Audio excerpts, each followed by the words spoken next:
really do. No, I really do, but that's okay. Like 17 days in a row at 90 plus. But I was like, you know what? That's not enough. Let's do more. But wait, there's more. Wait, of course, and there's more. Yeah, 17 is just the beginning because we're going to be at least the next 7 days or so that we're going to be hitting this 90-degree plus mark.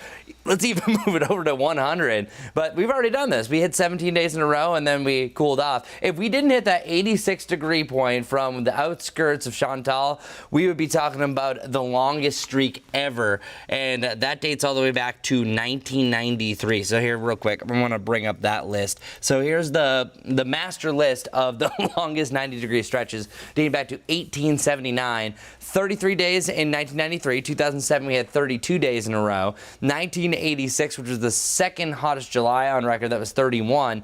Well, since we're already at 17, we're about to crack the top 10 today. And then if we make it to the end of the 7-day forecast, which is looking more than likely, we're talking about 25 days in a row. So that brings us up to the number 4 spot. So welcome to history, everybody. It's a historic July, a historic stretch, and we could even have a historic run of 100 plus. Not maybe the records that you want to have, but if we're going to be hot, might as well make the history books, right? 94 degrees, nothing historic, really nothing too abnormal.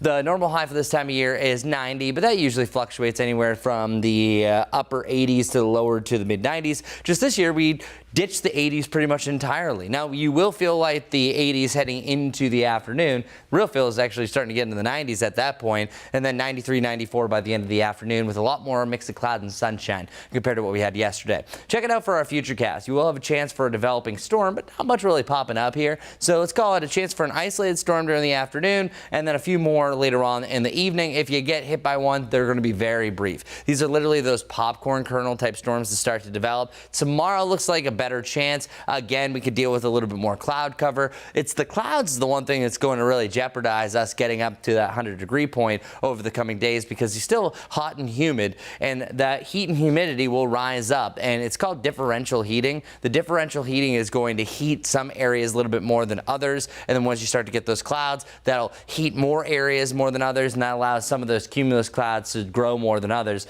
And the ones that grow the tallest usually will turn into either a rainstorm or into a thunderstorm, or in general a cumulonimbus cloud. We'll keep rain chances around really anywhere between about noon and 8 o'clock tomorrow before things start to wind down. Tomorrow, interesting day. High temperatures getting up to about 95, 96 to 97 for our highs, but we're feeling like that 100-degree mark, and then we're really soaring after that. But this weekend is going to be the hottest weekend so far in 2025, and really one of the hottest weekends that we had in recent memory. Last weekend, 96, 98, that was hot. We had heat advisories then. Well, we're even on the cusp of an excessive heat warning. Coming up, I'll have a little bit more about what exactly an excessive heat warning is, and the last time that we had one. But this is crazy. 100, 101, 100, 101, 100. I'm just repeating myself. So enjoy 94 while we have you. That's why I was just over the top yesterday about the pick of the week, because yesterday you're not going to have another day like that for a while. But the back end of the forecast, we're talking about days 9 and 10. We'll have a shot to fall back to the upper 80s.